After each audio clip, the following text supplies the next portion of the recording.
pratite dobre gaming klipove, posjetite kanal Nikola Young.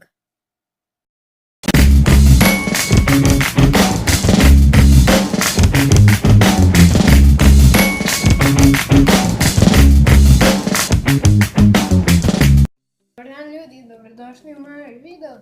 U današnjem videu ću vam izvesti i objasniti trik po imenu prevara. U ovom videu ću vam ga i objasniti jer je trik kratak. Ovdje imamo 3 keca. Keca pik, keca karo i keca tref.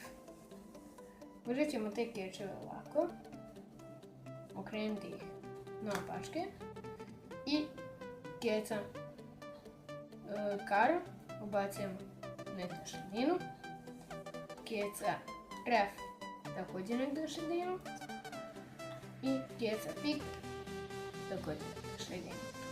Sada, vaš zadatak je da u minuti nađete sva ta 3 keca, znači keca karo, keca pik i keca tref. Da listamo.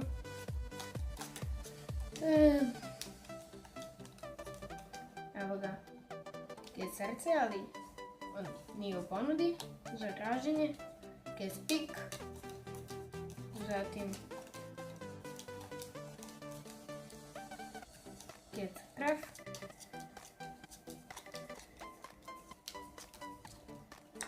i nema keca karo. Još jedno, sad ću malo polako. Evo, idem polako. Zašto ga nema? Sad ćemo da vidimo.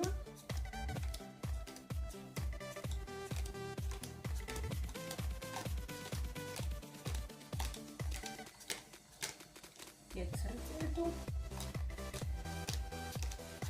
Ali keca karo, koliko ja vidim, u ovom špilu nema. Ako želite saznati objašnjenja ovog trika, osnite video. Prvo, za ovaj trik će vam trebati samo 3 keca, a kec karo treba da bude van špila. Zatim, stavit ćete keca srce ovako da ovi zaobljeni delovi budu ka vama. Keca pik ćete staviti da krajem prekrije indeks, znači znak, i pola znaka šece na sredini. I ovaj također tako, samo što ovaj ne mora ništa prekriva. I ovdje zaista izgleda kao da je ovdje kec karo, a ne kec šece. I onda ih samo sklopite da se ne vidi. Okrenete, kažete kec srce na sredinu negdje. U stvari kec karo nije ni bio ubačen u špil. Vi ovako možete i drugare prevariti. Kec karo je svo vrijeme van špila. Vi ga možete staviti u džep i onda kad vas pitaju kao pa gdje, stavite ga samo ovako kao na špil.